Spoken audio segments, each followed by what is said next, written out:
खुर्रम शेरजमान साहब, निसार खोड़ो साहब की आपने बात सुनी ब्रेक पे जाने से पहले कि वफाक की तरफ से पैसा कम दिया जाता है और तरक्याती फंड पे जो बार बार कटौती की जाती है, उसका पहले मैं चाहती हूँ जवाब देते हैं आप। नहीं, देखें सादिया, मैं समझता हूं कि इतने सीनियर पॉलिटिशियन और इतने सीनियर पार्लियामेंटेरियन की तरफ से इस तरह की स्टेटमेंट आना नामुनासिब है। इन बातों से अवाम जो है गुमराह होती है। देखें, एक निज़ाम बन चुका है। एनएफसी के बाद 18वीं तरमीम आई है। 18वीं तरमीम में एक सिस्टम बन चुका है। ऑटोमेटिकली जो है वो स्टेट बैंक में पैसे सिंध हुकूमत के जमा हो जाते हैं। ऐसा नहीं कि वजीर आजम साहब ने फोन करके कहना है कि इतने पैसे आज रोक दो, इतने पैसे आज जाने दो, या शिबली फराज ने रोकना है। ऐसा कुछ भी नहीं है। जितना इनका शेयर है, जितना ये जमा करते हैं, उस शेयर के हिसाब से वो पैसे इनको मिल जाते हैं। हाँ, ये ख्वाहिशात तो जरूर हो सकती हैं कि अगले साल में बोले हमें 500 अरब रुपए दे दो, लेकिन जो आपका शेयर होगा उसी हिसाब से आपको पैसे मिलेंगे। और ये एनएफसी आपके दौर में हुई थी, हमारे दौर में नहीं हुआ था ये फैसला 18वीं तरमीम का। दूसरी गुजारिश मेरी सादी आपसे यह है कि आप नहीं समझती कि पिछले 12 साल से पाकिस्तान पीपल्स पार्टी को सूबे सिंध में पैसा नहीं मिला है। अरबों रुपए इनको मिले, अरबों रुपए मिलने के बावजूद सादिया, आज सूबे सिंध के लोगों के पास पीने का पानी मुयस्सर नहीं है। आज स्कूलों में तालीम नहीं है। आज हॉस्पिटल्स के अंदर इलाज उस स्टैंडर्ड का नहीं है। आज सूबे सिंध के अंदर यहाँ पे अमन व अमान नहीं है। तो तहरीक इंसाफ तो पिछले 12 साल से नहीं थी ना। आपकी भी हुकूमत थी जब जरदारी साहब सदर थे, उस वक्त क्या आपके हालात थे? जब नवाज शरीफ थे उस वक्त आपके क्या हालात थे? ये आपका 5वां दौर है सूबे सिंध के अंदर, ये पहला नहीं है। लेकिन आज भी हालात हैं। दूसरी बात सादिया, मैं आखिरी बात आपसे कहूं कि चलें हम मान लेते हैं आपको कराची से वोट नहीं मिला, कराची के साथ आपका सौतेली माँ वाला सलूक था, तो मेरा सवाल है कि जहां से फर्जंदे जरदारी जीत कर आए हैं लड़काना, वहां के लोगों को क्या आज बेसिक नेसेसिटीज मिल रही हैं? जरदारी साहब जहां से जीत कर आए नवाब शाह से, वहां के लोगों को आज ये फैसिलिटीज मिल रही हैं? या लड़का या सेवन से जहां से आपके मुराद अली शाह साहब जीत कर आए वहां पे कुछ हो रहा है?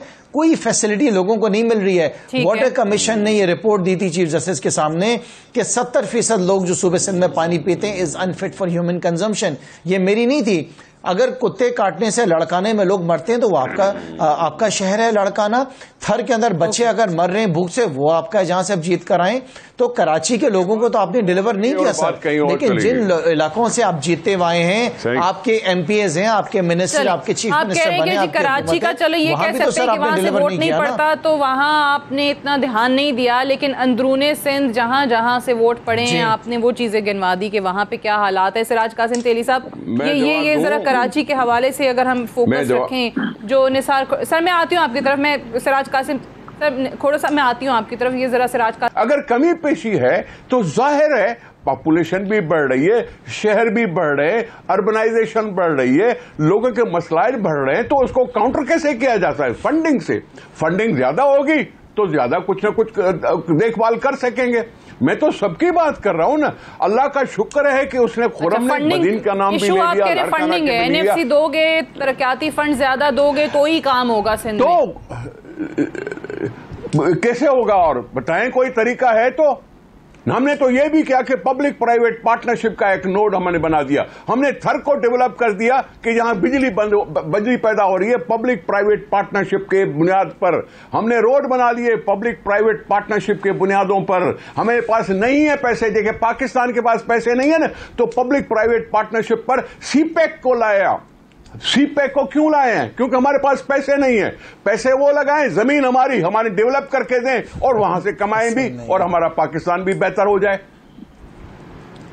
समझ आई बात? ठीक है। पब्लिक प्राइवेट पार्टनरशिप भी हमने शुरू किया। ये तो वो कह रहे हैं कि जनाब और कोई तरीका है नहीं, पब्लिक प्राइवेट पार्टनरशिप जो है वो शुरू की है और मामला एनएफसी का है। इस पे ज़रा एक तो रिस्पॉन्ड कर दीजिएगा। और दूसरा एक बड़ा अहम और पुराना मामला जिस पर बहुत बात भी की जाती है वो कोटा सिस्टम का है। 1973 के आइन में 40 साल के लिए कोटे सिस्टम का निफाज किया गया। फिर 2013 में जब इसकी मुद्दत ख़त्म हुई तो आइन से मुतसादिम इसको ख़त्म करने की बजाय मज़ीद 20 साल के लिए बढ़ा दिया गया। सो ये सर मैं पूछ रही हूँ सर, पहले ये एनएफसी के बारे में पूछिए जरा, एनएफसी का भी जवाब देंगे शेरजमान साहब। कोटा सिस्टम का अच्छा देखिए, बात असल में यह है कि हर दफ़ा ये कहना की बात होती है कि हमें पैसा नहीं मिला।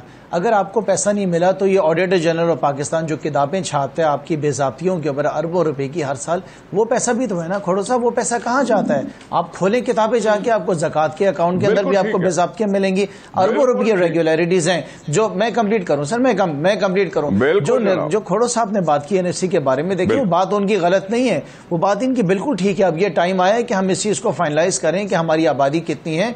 जो बात ये सही कहेंगे मैं उनको सेकंड करूंगा। बिल्कुल फेडरल गवर्नमेंट की जिम्मेदारी है कि उसको जल्द से जल्द फाइनलाइज किया जाए ताकि हमें पता चले कि हमारी गिनती की है, ये इश्यूज हैं जिनको एड्रेस करना है। लेकिन देखिए उन सारी बातों का ताल्लुक इससे तो नहीं है कि जो पैसा आ रहा है वो खर्च नहीं हो रहा।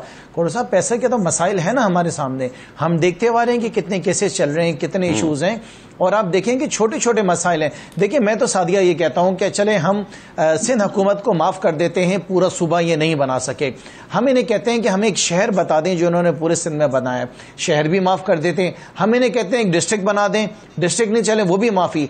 एक यूनियन काउंसिल पूरे सूबे सिंध के अंदर, मुझे खोड़ो साहब सीनियर है हमारे हमारे असेंबली में रहे, एक यूनियन काउंसिल बता दें पूरे सूबे सिंध के अंदर जहां पे तमाम बेसिक नेसेसिटीज अवेलेबल हों, जहां पे आवाम को पीने का पानी मिले, जहां पे अच्छी तालीम मिले, जहां पे BHUs अच्छे बने, जहां पे सड़कें ठीक हों।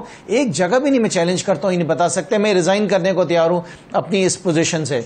लेकिन देखें हमारी जिम्मेदारी है, खोड़ो साहब ने ठीक कहा, सियासत तो हम करेंगे, सियासत तो हमारा पेशा जरूरी है। पॉइंट स्कोरिंग, बिल्कुल आपने कहा कि पॉइंट स्कोरिंग नहीं होनी चाहिए। जो पैसे आए, जो फंड्स आए, हमारी जिम्मेदारी के सिंसियरिटी के साथ, ईमानदारी के साथ वो पैसा खर्च हो, कराची वालों के ऊपर खर्च हो, और हमें आगे बढ़ना है। और बेहतरी इसमें पूरे सूबे की बेहतरी इसी के अंदर है। लेकिन आखिर बात में सादिया आपको ऐड करना चाहता हूं कि ये जो सिलसिला सारा शुरू किया प्राइम मिनिस्टर साहब ने, मजबूत बनाने की कोशिश करें। बल्दियाती हुकूमत जो है असल हल वहीं से निकलेगा। एडमिनिस्ट्रेटर्स जरूर लग रहे हैं, MKM को उस पर भी एतराज है कि जनाब वो एक ही जबान बोलने वाले क्यों रखे जा रहे हैं। लेकिन सवाल ये कि नहीं, एडमिनिस्ट्रेटर के बारे में भी एक बात आपको ऐड करना चाहूंगा सादिया। देखें एडमिनिस्ट्रेटर का भी इशू है। मैं एडमिनिस्ट्रेटर साहब से कल मिलकर आया हूं, जो कराची के नए एडमिनिस्ट्रेटर लगे और वजीर आला साहब ने लगाए, उनका मैंडेट था। मैंने उनसे बोला कि एडमिनिस्ट्रेटर साहब कराची के 4 मसाइल हैं, पीने और सीवरेज का पानी, इनके मसाइल हैं, सफाई सुथराई के मसाइल हैं, ट्रांसपोर्ट के मसाइल हैं, और उसके साथ साथ एक पॉइंट मैंने उनसे और बोला।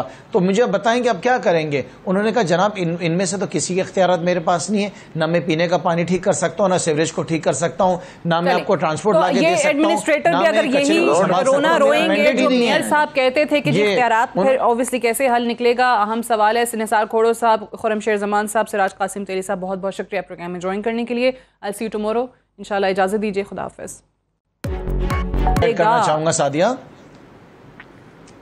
देखें एडमिनिस्ट्रेटर का भी इशू है। मैं एडमिनिस्ट्रेटर साहब से कल मिलकर आया हूं, जो कराची के नए एडमिनिस्ट्रेटर लगे और वजीर आला साहब ने लगाए, उनका मैंडेट था। मैंने उनसे बोला कि एडमिनिस्ट्रेटर साहब कराची के 4 मसाइल हैं, पीने और सीवरेज का पानी, इनके मसाइल हैं, सफाई सुथराई के मसाइल हैं, ट्रांसपोर्ट के मसाइल हैं, और उसके साथ साथ एक पॉइंट मैंने उनसे और बोला।